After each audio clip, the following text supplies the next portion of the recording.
اعوذ باللہ من الشیطان الرجیم بسم اللہ الرحمن الرحیم یا بنی اسرائیل اذکروا نعمتی التي انعمت علیکم وانی فضلتکم علی العالمین واتقوا يوما لا تجزي نفس عن نفس شيئا ولا يقبل منها شفاعة ولا يؤخذ منها عدل ولا هم ينصرون یا بنی اسرائیل، یا بنی اے اولاد اسرائیل یعقوب، اذکروا تم یاد کرو نعمتی میری نعمت، التی جو انعمت میں نے بخشی علیکم تم پر، وانی اور یہ کہ میں نے فضلتکم تمہیں فضیلت دی، علی پر العالمین زمانے والے، واتقوا اور ڈرو یومن اس دن، لا تجزی نہ بدلہ بنے گا، نفسن کوئی نفس، عن سے نفس کسی، شیئن کچھ، ولا اور نہ، یقبل قبول کی جائے گی، منہا اس سے، شفاعتن کوئی سفارش، ولا اور نہ، یؤخذ لیا جائے گا، منہا اس سے، عدل کوئی معاوضہ، ولا اور نہ، ہم ان، ینصرون مدد کی جائے گی۔ یا بنی اسرائیل اذکروا نعمتی التی انعمت علیکم، اے اسرائیل کی اولاد یاد کرو میری اس نعمت کو جو میں نے تم پر انعام کی، وانی فضلتکم علی العالمین اور یہ کہ میں نے تم کو فضیلت بخشی جہان والوں کے مقابلے میں، واتقوا یومن اور ڈرو اس دن سے، لا تجزی نفس عن نفس شیئا کہ نہیں بچائے گا کوئی نفس دوسرے نفس سے کچھ بھی، ولا یقبل منہا شفاعہ اور نہ قبول کی جائے گی اس سے سفارش، ولا یؤخذ منہا عدل اور نہ لیا جائے گا اس سے فدیہ،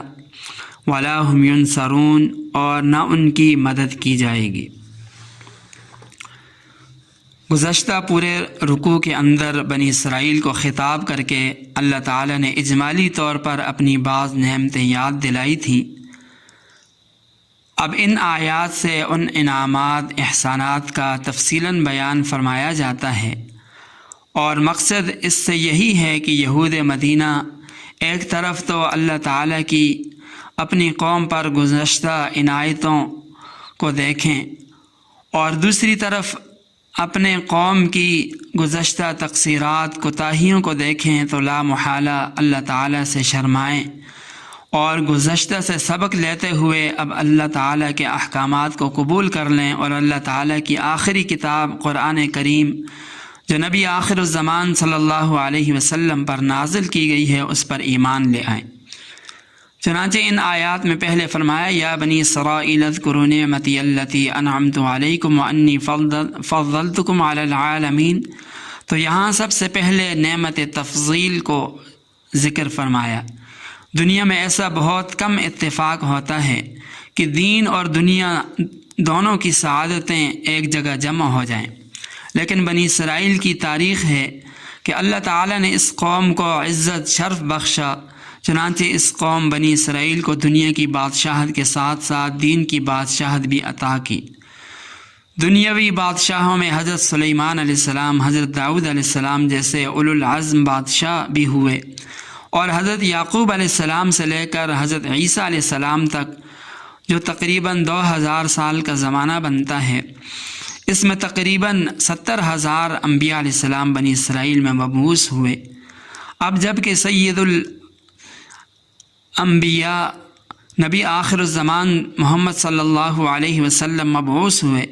تو بنی اسرائیل کو ان کی گزشتہ فضیلت یاد دلا کر اب جدید فضیلت کے حصول کی دعوت دی جا رہی ہے کہ اگر اپنی گزشتہ فضیلت اور شرف عزت کو باقی رکھنا ہے تو نبی آخر الزمان صلی اللہ علیہ وسلم پر ایمان لے آؤ اور آپ علیہ السلام کی دعوت کو دل و جان سے قبول کر لو۔ مگر افسوس کہ بنی اسرائیل نے من حیث القوم حضور علیہ السلام کی دعوت کو ٹھکرایا اور نتیجے میں ضال اور مضل کے نام سے موسوم ہوئے، اور جو لوگ ایمان لائے ان میں سے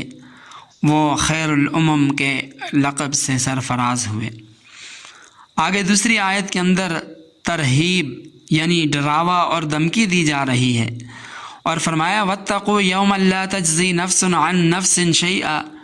یعنی اگر تم اپنی سرکشی، بغاوت، تعصب سے، حسد سے باز نہ آئے اور اسلام کو قبول نہیں کیا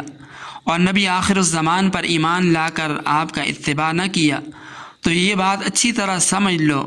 اس سے ڈرتے رہو کہ ایک دن مرنا ضرور ہے، اور مرنے کے بعد قیامت کے دن حساب و کتاب کے لیے اللہ تعالیٰ کے دربار میں حاضر ہونا ہے، اور اس روز وہاں اللہ تعالیٰ